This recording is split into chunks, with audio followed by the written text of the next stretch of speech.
hell is going on? Yeah, that's right, Rick. What is going on? Rick Lechner, always with the right quote for traffic in Montreal. Raise your hand. Okay, wait, don't raise your hand. Keep your hands on the wheel if you're sitting on the Met right now. This next segment is for all of you who are on the Met. You're on the DeCarry.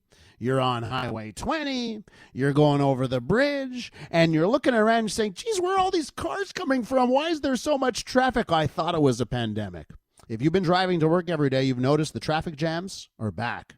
Of course, more and more people are going back to the office, and many are hesitant to use public transit.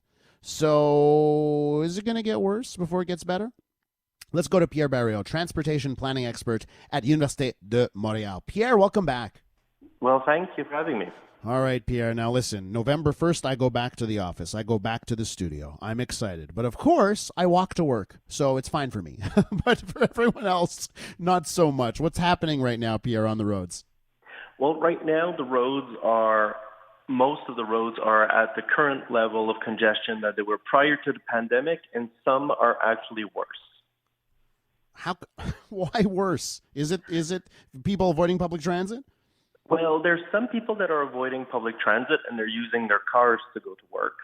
And a lot of people, especially when we're more in the suburbs, especially when we're on the South Shore, Laval, and the North Shore, a lot of people are not working in office towers. They're working in distribution centers. They're working building aircraft, helicopters, or whatever.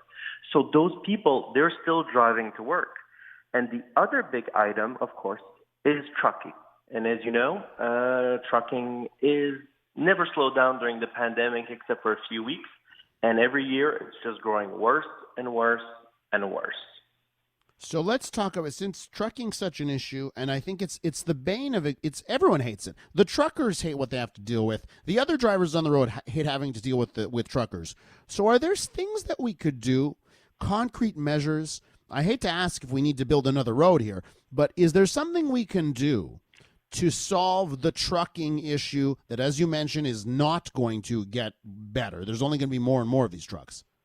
Well, basically, Montreal is right now, its industrial property market is very hot because a lot of companies around the world are building distribution centers or factories in Montreal. And this is the reversal of basically ever since the 1950s, where that type of industry was going more towards Toronto. So Montreal is basically a destination again. And this trucking that is being generated, unfortunately, has no place to go. And there are a few possibilities in terms of solutions, but none of them are cheap and none of them are easy. Well, give me the non-cheap and the not easy solutions. I want to hear them. What would they be? Okay. For example, reinvesting massively in the rail network in the Greater Montreal area, so trucks wouldn't have to be here as much. It includes better connections on the North Shore and the South Shore. And right now, the government is already widening a lot of the roads. This is very problematic for many people, but they are expanding the road network.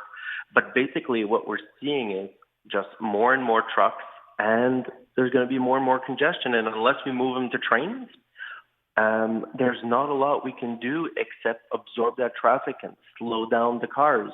So therefore, the solution is, if we have to give the space to the truck, let's remove some of the cars. We're with Pierre Barrieau, transportation planning expert at University de Montreal. Pierre, you mentioned suburbs before. So just looking at some data here coming from the corporation that runs the Jacques Cartier and the Champlain bridges.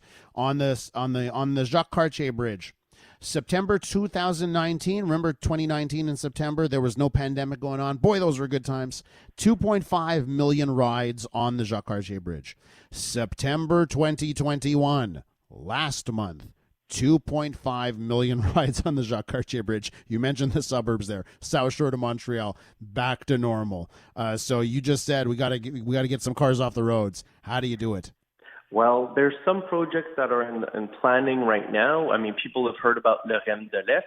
That one's going to remove a bit of traffic off of Highway 40. But what we need are major projects. For example, a REM going from Châteauguay to Boucherville, a REM from Deux Montagnes all the way to Mascouche, lines in Laval, And I know for many Montrealers, they think ideas like that are crazy. But the city of Montreal the city of Vancouver this week announced their plan for between now and 2050, in which they're planning to add over 300 kilometers of more SkyTrain, which is basically the same technology as the REM. So if Vancouver is doing 300 new kilometers in 30 years, well, maybe Montreal should be doing about 600 in about 30 years if you just do, since we're twice the size. And that is a long-term solution. Pierre, listen, the REM is going to open up pretty soon, right? I mean, at least the first portion of REM lines, right? Do you have a hope that will actually help the situation?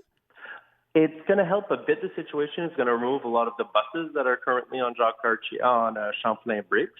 It's going to remove some cars, but right now a lot of it is not going to be easily replaced. Mm-hmm. And there's another sword of Damocles, which is hanging over a lot of people's heads and they don't even know, is right now we're getting close to all of the parking lots in downtown Montreal are filling up fast. And there's a lot of people who have been driving from their house in Valleyfield or whatever for the last 25 years going to work. They said, haha, pandemic, I'm no longer paying my monthly parking fee. Well, they're going to be in for some bad news soon because their old place that they stopped paying is probably now rented to somebody else, and they're no longer going to have parking for them when they start working back downtown. Sort of Damocles, Pierre. That's not good news for anybody. We got to wrap up here. We're basically out of time, but I want to just ask you about the REM. Are you on Team REM? You just brought it up there, but do you think REM is the solution in most instances? The REM is the solution, especially in the suburbs, where we have wide streets, where the infrastructure is not creating any disadvantages for the people who are living there. As soon as buildings are getting closer and closer to the infrastructure, it becomes much more difficult to do it in a socially acceptable way. And that's sort of what we're seeing right now for the REM downtown on René Lévesque. Is not necessarily, it is the cheapest solution. Mm-hmm. But it might be time for the government of Quebec to step in and say, the Caisse said that's the cheapest, but the government of Quebec loves Montreal, and the government of Quebec will pay the extra bill to build something that is nicer. Pierre Barrieau, it's always great to talk transit with you. Thanks so much. It's my pleasure. Talk to you soon. Pierre Barrieau is transportation planning expert at University de Montreal.